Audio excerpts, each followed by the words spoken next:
Nah, ketika Fatihah itu sebegitu keramatnya, sebegitu topnya, itu setan rapat, singkat cerita itu yang tadi dipimpin oleh iblis yang sedang terkapar apa? Terus tali obatnya nggak ada, cuma dia shock karena ada surat yang turun yang melafatkan itu pasti selamat dari apa?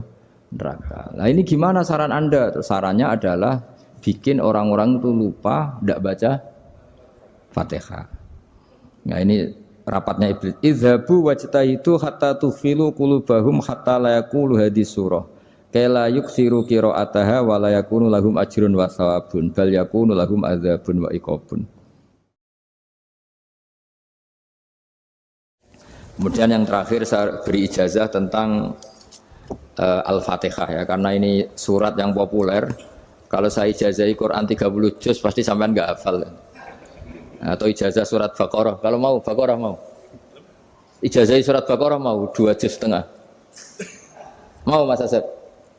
Ya Fatihah aja yang gampang ya. Nah, ya kulhu Fatihah ini paket ringan ini. Tapi pahalanya apa? Besar. Ini beda ya, artinya selama ini mungkin Anda baca tapi monoton ya. Tapi ini saya bacakan teks aslinya tentang istilahnya itu mazaya. Mazaya itu kelebihannya Fatihah. Saya baca Arabnya dulu, nanti ini terakhir ijazah. Tadi kan saran-saran umum tentang sosial. Ya, pokoknya jadikan kebaikan itu punya nilai sosial yang baik lah. Jadi nanti orang yang nggak amanah nggak laku, ya calon bupati, gubernur, presiden yang nggak amanah juga nggak laku. Begitu juga kiai yang tidak amanah juga nggak laku, suami yang nggak amanah juga nggak laku, istri yang nggak amanah juga. Sehingga kebaikan ini jadi nilai sosial yang dalam tanda kutip sudah keniscayaan. Yang diinginkan Allah itu seperti itu, bukan kebaikan yang dipaksakan karena kekuatan negara.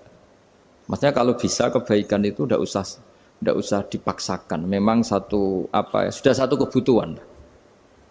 Kayak cerita-cerita di negara maju itu, bahkan apapun jatuh itu nggak ada yang ngambil apa itu. Makanya gambarannya Mekah Medina kan gitu kan, barang jatuh nggak ada yang berani apa ngambil. Itu saking sudah jadi sistem.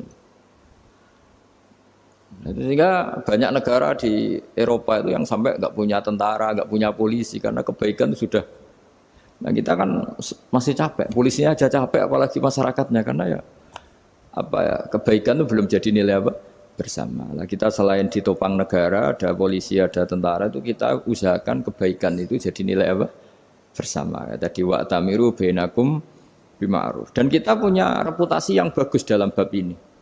Saya masih ingat kecil saya itu yang jilbaban hanya keluarga kiai. Sekarang rata-rata masyarakat itu jilbaban.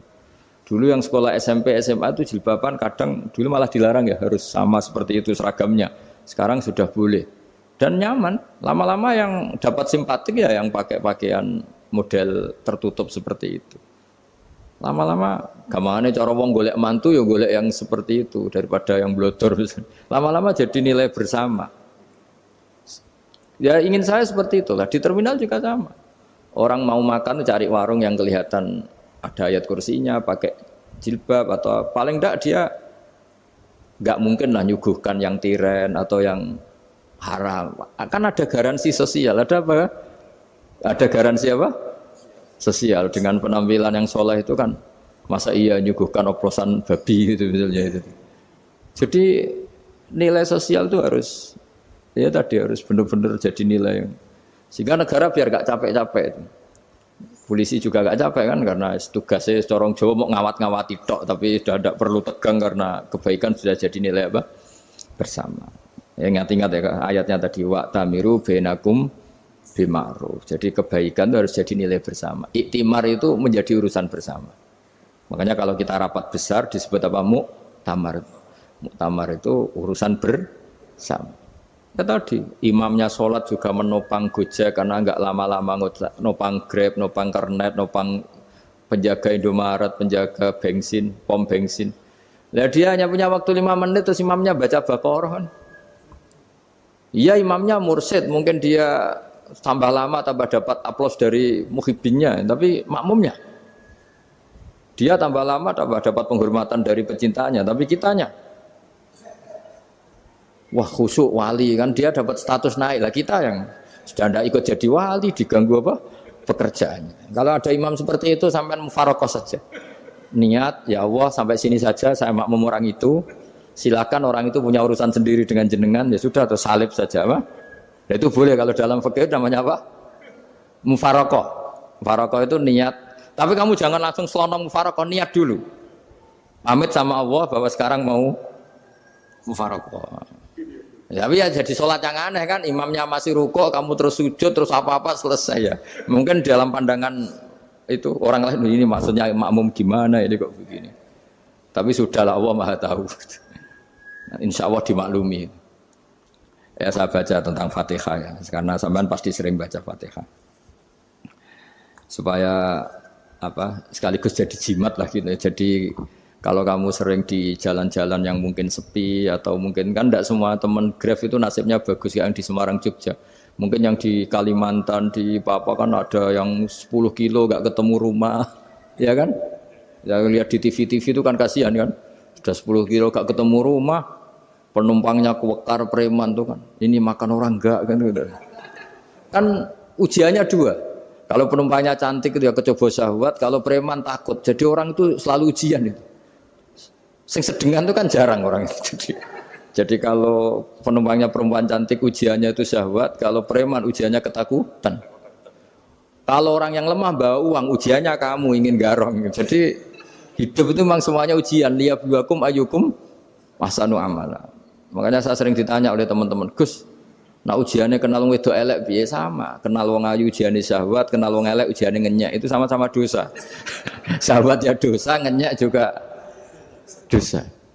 Wah elek keriting untune metu ya dosa ngomong gitu. Kadang-kadang orang berpikir enak kancanan wong elek gak dosa. Kata siapa kancanan wong elek itu ya dosa karena bawaannya ngenyek. Ngenyek itu menyepelekan itu. Makanya saya itu ya nggak mau berteman sampean. Nanti kan bawaannya ngenyek atau seneng ya tidak tahu. Ya sudah ada takdir saja kalau ketemu ya tak ulang ngaji gitu. Tapi ini ngaji terakhir, setelah ini ngaji biasa aja, tidak usah resmi gini. Ngaji kok resmi aneh. Pokoknya nanti suatu saat kalau pandemi sudah berlalu saya akan ngaji Rebone, lalu ini ngaji. Ini ngaji yang kurang bagus karena ngatur kiai kurang berkah ini. Nanti tapi ya lumayan lah masih mau ngaji. Ngaji kok tanggal ini jam ini. Sekarang suatu saat kamu tak panggil, Mas Wahyu datang ke sini jam ini tidak mesti bisa. Mungkin pas ada acara apa, oh, maaf ke sini pas ngecek pas apa gitu. Jadi ya sudah tapi tak maafkan enggak apa-apa. Takdir ya. Tak bacakan supaya sampean tahu keramatnya bismillah. Nah, sebelum saya bacakan bismillah Fatihah tak beritahu tentang ilmu tafsirnya karena ini penting sekali. Fatihah itu dawuhnya Allah, tentu itu dawuhnya Allah. Saya ulang lagi itu kalamullah. Tapi yang sudah diberikan kesampaian ke kita semua. Sehingga seakan-akan itu menjadi dawuhnya kita ke Allah. Jangan salah loh ya. Fatihah itu dawuh Allah tapi sudah diberikan ke kita. Sehingga posisi kita itu yang punya itu. Nah kenapa ini perlu dijelaskan? Karena nanti ada kalimat iyyaka na'budu wa iyyaka nasta'in. Kalau itu masih kalam Allah, berarti Allah ngomong ke kamu, ngendikan ke kamu, kepadamu aku menyembah. Masa Allah menyembah kamu? Nah sehingga ilmu tafsir itu menyelesaikan itu dulu ya. Saya ulang lagi ya, sebelum sampean sering baca Fatihah, aku yakin ya sering baca. Tapi barokahnya tidak paham itu tidak pernah janggal. Enggak paham itu ya penting supaya tidak iskal, tidak janggal. Sebetulnya di kalimat itu ada yang janggal. Kalau Fatihah itu kalimatnya Allah atau kalam Allah, bagaimana dengan kata-kata iyyaka na'budu? Masa Allah ngendikan ke kita, kepadamu kami menyembah. Masa Allah menyembah kita? Maka penyelesaiannya secara ilmu tafsir gimana? Semua ulama mengatakan, bukan satu dua, semuanya mengatakan di Fatihah itu semuanya diberi kawalan kalimat. Saya ulang lagi ya, di Fatihah itu semuanya diberi awalan kalimat qulu, katakan wahai hambaku begini. Ya, katakan wahai hambaku begini. Nah, begini ini pelajaran dari Allah yang sudah diberikan ke kita. Terus kita mengatakan bismillahirrahmanirrahim, alhamdulillahirabbil, termasuk kita mengatakan iyyaka na'budu wa iyyaka nasta'in. Jangan bayangkan Allah ngendikan ke kita. Kalau Allah ngendikan kita berarti gini, hei wahyu, ihdinas siratal mustaqim, tunjukkan saya jalan yang benar. Nah nanti kamu terus, ya Allah, Anda aja minta tolong saya minta tolong siapa kan? Jadi panjang kan? Ya, saya ulang lagi ya. Jadi itu di Ulumul Quran diterangkan gimana? Sebelum baca Fatihah, ya. Fatihah itu kalamullah, ngendikane Allah, tapi yang sudah diajarkan ke kita dan sudah milik kita. Sehingga kalimat itu menjadi milik kita. Tapi ya kalamullah, tetap kalamullah, tapi sudah menjadi milik kita. Sudah paham ya?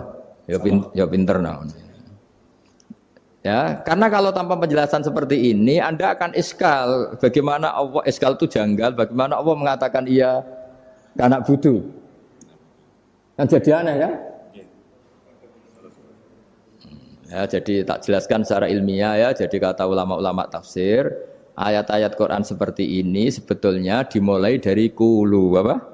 Meskipun enggak dilafatkan. Itu kan sama dengan qul huwallahu ahad Muhammad, katakan kalau Tuhan itu satu. Ya namanya Quran itu kan kalam Allah, membina nabinya, membina umatnya. Makanya dikatakan atau enggak, di sini tersembunyi kata qulu, katakan. Ya. Jadi ya ibarat apa itu? Kamu ngajari anak kamu lah. Le, panggil jenengan bapak kula. Itu maksudnya anak itu, kalimat itu kalimat kamu, tapi kamu ajarkan ke anak kamu. Terus anak kamu bilang, Pak jenengan bapak kula. Nah, ketika kamu mengatakan jenengan, bukan kamu mengatakan jenengan anakku, berarti anakmu itu bapakmu, kan rujuk kan. Anak kamu ajari jenengan bapak kula. Kamu engkau bapak saya. Terus anak kamu mengulang jenengan atau kamu bapak saya. Berarti itu kalimat yang kamu ajarkan, tapi sekarang sudah milik anak kamu. Kalau itu kalimat kamu kan lucu, masa anak kamu bilang bapak. Nah itu seperti itu. Jadi ulama memberi solusi atau jawaban iya karena abudu. Iya itu sebelumnya ada kata-kata qulu, katakan wahai hambaku, hubungan kamu dengan saya adalah katakan iya karena abudu wa iya karena nasta'in. Terus hubungan kamu dengan saya katakan juga dalam doamu ihdinas siratal mustaqim. Jelas ya, jadi itu kalam Allah yang sudah milik kita karena diajarkan Allah untuk kita. Dong ya? Ya dong, gak jelas gak. Tapi bagus gak jelas itu bagus. Kalau kamu jelas gak jadi digrab, jadi gubernur. Min azimi fadliha kasratu asma'iha wa fadail ukhra. Ini cerita dramatisnya surat Al-Fatihah. Qala Abu Hurairah radhiyallahu anhu inna iblisa ranna khina unsitat Al-Fatihah. Jadi iblis itu begitu kesakitan. Ini kitab Abu Abul Farad karangannya Sayyid Muhammad Alawi, juga kutipan dari beberapa kitab. Yang jelas beliau sendiri juga ngutip dari beberapa riwayat di beberapa hadis. Halaman 123. Ketika Fatihah turun itu iblis kesakitan. Kayak orang sakit gigi lah, tersiksa sisanya karena turunnya surat apa? Al-Fatihah. Artinya kalau Anda baca Fatihah dijiwai, maka Anda melemahkan setan, melemahkan iblis. Wa qala Mujahid, khina unzilat Fatihatul kitab ronna fastama indahu asyayatin. Jadi ketika Fatihah itu turun, iblis itu terkapar lah kira-kira. Sampai dijenguk banyak setan. Jadi kemana di ICU lah kira-kira gitu kalau sekarang itu. Entah COVID entah enggak tahu. Pokoknya di ICU sampai dijenguk banyak setan. Enggak tahu bawa apa enggak tahu. Pokoknya dijenguk banyak setan. Nah yang nyangoni karena ini apa? Ketuanya apa? Pingsan, sakit. Jadi iblis itu sakit sampai dijenguk anak buahnya setan-setan. Ya semoga kalian semua tidak kenal setan. Kalau kenal berarti teman apa? Wa qalu misla dzalik wa qala lahum laisa mimma taquluna syai'un walakin unzilat suratun laisa ajru qailiya illa an harrama alaihi nar jahannam. Saya ini bukan sakit fisik kata iblis. Kamu tidak usah jenguk saya, datangkan dokter terbaik, tidak usah. Saya ini tidak sakit fisik. Saya ini sakit karena ada surat yang diturunkan, yang pahala yang melafatkan surat itu pasti selamat dari neraka. Padahal misi terbesar saya ini supaya manusia masuk neraka. Sekarang punya tamengnya. Wah pusing kan? Ya seperti orang lah goda sampean ternyata sampean setia itu kan pusing. Nah ternyata tidak setia, itu yang akhirnya ribet kan itu. Jadi iblis itu cita-cita terbesarnya kan semua orang itu masuk neraka. Nah sekarang turun satu surat yang gara-gara surat itu siapapun yang baca dijamin selamat dari neraka. Jadi walakin unzilat suratun laisa ajru qailiha illa an harramallahu alaihi nar jahannam. Karena jadi dia shock lah kalau orang di Jawa itu bilang shock. Aduh sial nasib saya ini umat nggak bisa saya goda lagi karena punya tamengnya tadi punya. Qad tolakaidukum wa makrukum. Rekayasa kalian sekarang itu tidak ada gunanya semua. Nah, ini alhamdulillah di Indonesia kelihatan kan banyak yang miskin, banyak yang susah. Tapi selagi mereka masih sholat, tuh keinginan mencari halal itu masih tinggi. Kayak apa kita di tengah kota, jauh dari anak istri, jauh dari tetangga. Biasanya kalau orang jauh dari anak istri, tetangga kan sakar PDW. Tapi yang soleh masih banyak, sudah jauh dari keluarga tetap lurus. Loh kalau yang dekat lurus kan wajar, konangan wong akeh kan. Ini sudah jauh masih lurus. Nah ini nggak lepas dari barokahnya surat apa? Surat Fatihah tadi. Jadi karena ada surat yang menjamin pelafalnya atau qailiha terbebas dari api neraka. Wa qalat as-sayatinu lahu is ayusai'an ta'muruna ya maulana. Faqala lahum idhabu wajtahidu hatta tukhfilu qulubahum hatta la yaqulu hadhihi surah. Lalu kita gimana? Jari para setan gitu. Lalu kita gimana? Terus kata iblis, sudah bikin mereka lupa sehingga tidak baca lagi. Selagi masih baca kita pasti keok. Jadi kalau sampean sudah jarang baca Fatihah itu berarti sudah bagian dari kemenangan apa? Iblis. Jadi kalau sampean sudah jarang baca Fatihah itu berarti bagian dari kekalahan Anda, kemenangan iblis. Masih sering baca? Berapa kali? 5 kali sholat. Terus apa lagi? Kalau ngajarin anak-anak kok 5 sekali tok itu? Berarti pas sholat fardu tok itu? Enggak 5 kali itu mendingan itu 17. Kamu itu ngitungnya jangan 5 ini. 5 waktu itu berarti lumayan kan? Berapa? 17 ya? Ya. 17 ya? Ya. 17, tapi kalau makmum tuh sering separuh kan, apalagi makmum tarawih. Ya kan? Makmum tarawih itu bacanya Fatihah ada yang sempurna enggak ya? Ya enggak lah. Baru alhamdulillahirabbil alamin ruku ikut ruku gitu. Makmum kan yang tarawih lah, Mas. Kalau tarawih jarang sempurna ya. Fatihahnya itu. Kan imam sudah ruku. Kamu bacanya Fatihah sampai mana?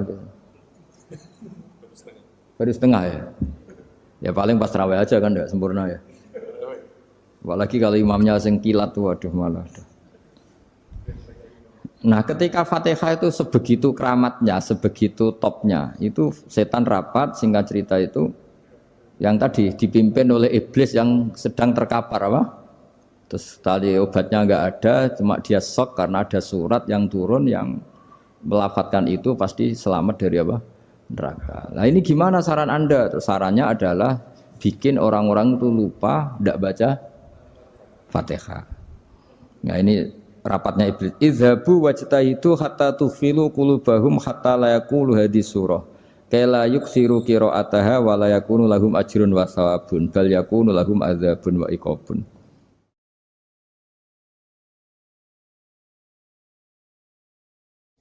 Jadi saya mohon selama ini Anda sudah baca, tapi mungkin hanya rutin saja. Napa rutin saja? Jadi barokahnya ngaji ini kamu punya kekuatan atau punya semangat membaca karena ini surat yang luar biasa. Ibarat gini, kalau sampean tanya, saya juga sering mikir, masa Gus hanya surat kok punya kekuatan seperti itu? Di dunia ini kata Allah, mulai Nabi Adam sampai kiamat, nggak ada yang bisa menandingi kekuatan kalimah. Kalimah itu kata-kata, nggak ada yang bisa menandingi kata-kata. Misalnya Anda nge-grab, berangkat istri cuek, berangkat cuek. Itu beda dengan ketika meskipun satu kalimat, wes Pak, muga-muga dilindungi pangeran, mugi-mugi jenengan selamat. Itu menjadi teduh dan semangatnya luar biasa karena kayak mendapat support. Jadi kira-kira kalimat itu hubungannya kita dengan Allah, Fatihah itu seperti itu. Kamu melafatkan satu kata-kata yang dibenarkan langit bumi, dibenarkan aras, dibenarkan malaikat, dibenarkan semua penghuni di dunia ini. Sehingga tuh efeknya luar biasa. Itu seperti gini ya, kamu cerai sama istri, terus nikah lagi katut babon. 10 tahun anak kamu dididik, ibunya benci kamu. Dan memang Anda layak dibenci. Duwidek. Dan sampai nggak pernah manggil kamu Pak. Suatu saat, kamu tentu rindu kan, ingin dipanggil Bapak oleh anak kamu. Suatu saat anak ini manggil kamu Pak E. Wah itu senengnya bukan main. Hanya sebuah kata-kata. Makanya kadang-kadang orang itu tanya sama kiai, ijazah lafadz ini gunanya apa sih? Itu ijazah-ijazah itu untaian kata-kata. Yang kata-kata ini dibenarkan langit dan bumi dan aras dan para malaikat sehingga efeknya itu luar. Nah ibarat seperti itulah. Kamu melafadzkan Fatihah itu melafadzkan kata-kata yang dibenarkan Allah dan Rasul dan semua malaikat, semua penghuni langit. Maka ini efeknya pasti luar. Nah di sini lah orang-orang dulu itu tahu keramatnya itu sehingga ketika melawan Belanda, melawan Jepang dulu itu kalimat-kalimat itu menjadi mantra yang luar biasa. Doa yang luar biasa. Tapi di era modern karena orang sudah tidak ngerti itu, dianggap itu mantra, jimat, khurafat, bid'ah, waduh ribet meneh malah. Sebetulnya tidak seperti itu. Memang kata-kata ini kekuatannya luar biasa. Sama kesakitan hati kamu juga karena itu. Ngojek wangilan. Lha Pak di bojo kok kowe gagah tok kere. Wah, iku seling terus mesti. Padahal kalimat itu kan tidak melukai secara fisik, tapi apa kerjanya sesuk sarasa-rasen. Karena terus dengan pengadilan seperti itu kan, ngapain kerja demi perempuan yang seperti ini? Lagi-lagi kata-kata ini luar. Nah bayangkan kalau kata-kata itu adalah kalimat yang diajarkan Allah lewat Rasulnya, lewat malaikat Jibril. Kayak apa kekuatannya? Nah, kira-kira Fatihah itu gitu. Kalimat yang baik, kalimatan thayyibah diajarkan oleh Allah dan Rasul, kayak apa kira-kira kekuatannya? Pasti luar biasa. Wong support yang dikatakan istri kita, anak kita aja luar biasa, apalagi ini support yang diajarkan Allah dan Rasul. Ya makanya saya mohon kalau baca Fatihah, baca kalimat-kalimat thayyibah ketika sholat itu dijiwai. Ya misalnya Rabbana lakal hamdu mil'us samawati wa mil'ul ardi wa mil'u ma syi'ta min syai'im. Engkau zat yang layak dipuji dan pujian ini memenuhi langit dan bumi. Karena kita tahu nggak ada sejengkal di alam raya ini kecuali di situ ada rahmat Allah. Misalnya kamu bisa lewat sampai rumah saya, kamu mungkin anggap biasa saja. Coba kalau ngalami likuifaksi, tahu-tahu bumi ini ambles, bisa ngelewati yang likuifaksi itu luar. Tanyakan orang pernah ngalami likuifaksi di Sulawesi, itu melihat bumi bisa diinjak nggak ambles itu, wah luar. Dan sampean nggak ngalami itu sehingga lewat bumi ya biasa aja. Coba kalau ngalami seperti tidur, ya biasa aja. Coba kalau ada gempa, bahwa bumi tenang ini sudah nikmat yang luar biasa. Masa kamu ngakui nikmat nunggu digituin? Ya kan? Nah, makanya baca Fatihah dijiwai lah, bahwa ini kalimat yang luar biasa. Nah, saya teruskan ya.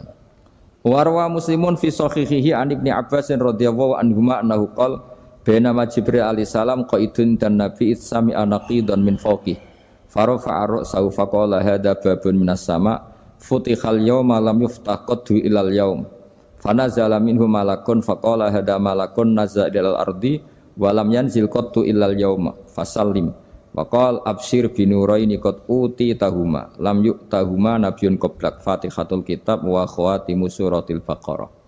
Jadi suatu saat Jibril ini jagongan kira-kira gitu sama Rasulullah. Tahu-tahu langit itu gemuruh. Langit gemuruh kata Jibril terus semuanya ngangkat kepala ke langit. Ini pintu langit baru ini dibuka, yang sebelumnya tidak pernah dibuka seperti ini. Turunlah malaikat, yang malaikat ini pun malaikat spesial, yang enggak malaikat murahan lah kira-kira gitu, yang enggak pernah turun ke bumi kecuali juga saat itu. Dengan penyambutan yang luar biasa, dengan semuanya tidak pernah terjadi. Hanya karena surat Fatihah. Jadi ini surat yang luar biasa, pengawalannya lewat malaikat yang spesial, enggak pernah turun di bumi kecuali saat itu.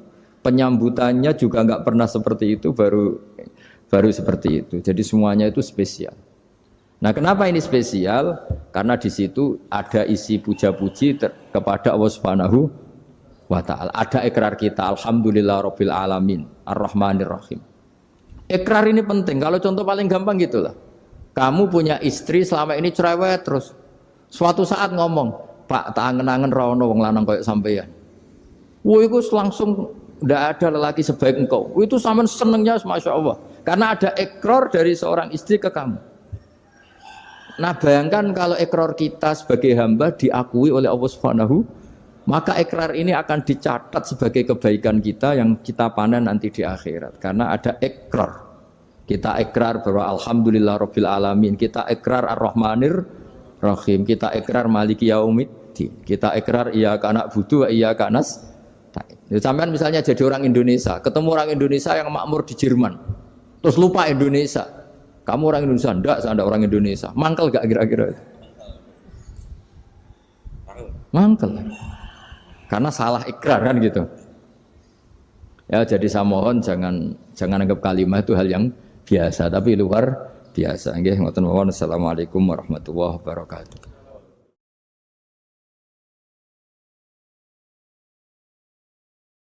Saya berkali-kali kampanye di mana-mana lah, kampanye dan menganjurkan. Di antara catatan dalam Suhufi Ibrahim wa Musa kan ada kan di Quran itu yang dinamakan lampiran-lampiran wasiatnya Nabi Ibrahim dan Nabi apa? Musa. Itu di antara catatannya begini. Orang yang punya akal itu adalah orang yang bisa menikmati sesuatu yang baik. Misalnya gini, contoh gampang gini. Kamu punya anak pertama atau punya anak yang masih kecil. Itu gendong tuh senangnya bukan main. Melihat anak sehat tuh senangnya bukan main. Mungkin saat itu banyak orang yang sedang maksiat dengan perempuan nakal atau dengan teman-teman nakalnya. Yang nganggap seperti itu tidak nikmat. Tapi andaikan ini ditimbang ya ditimbang. Yang maksiat betulan, misalnya paling ukuran bahagianya itu 70%. Tapi yang ini, yang nimang anak baru lahir atau masih kecil, corong Jawa ngeloni anak, bisa saja bahagianya itu sampai 100%. Artinya selama ini kesalahan kita adalah nganggap maksiat itu pasti menyenangkan dan taat itu tidak menyenangkan. Makanya saya berkali-kali fatwa, untuk melawan kenikmatan maksiat, orang harus terbiasa menikmati taat, menikmati kebaikan. Jangan kira kita nimang istri nikmat, nimang anak nikmat, ketemu teman yang lama tidak ketemu juga nikmat. Artinya kita akan melewati berjam-jam untuk jagungan sama teman, sama anak, sama istri. Dan itu harus kamu nikmati supaya mengganti tidak berkebutuhan nikmat yang lewat jalur maksiat. Jadi saya mohon sarana-sarana yang menyenangkan itu, yang taat itu kita maksimalkan. Makanya bapak saya tuh sering pesen, kowe nak ngaji sing guyon, sing seneng. Nganti wong maksiat itu karena cari kesenangan. Coba kalau kesenangan itu sudah didapatkan saat taat, maka tidak butuh lagi kesenangan yang berbentuk maksiat. Makanya orang-orang wali dulu kalau sudah sholat itu gak bisa berhenti karena merasa nikmat. Makanya Nabi pernah ngendikan wa qurratu aini fi sholat, nyaman saya itu kalau sedang sholat.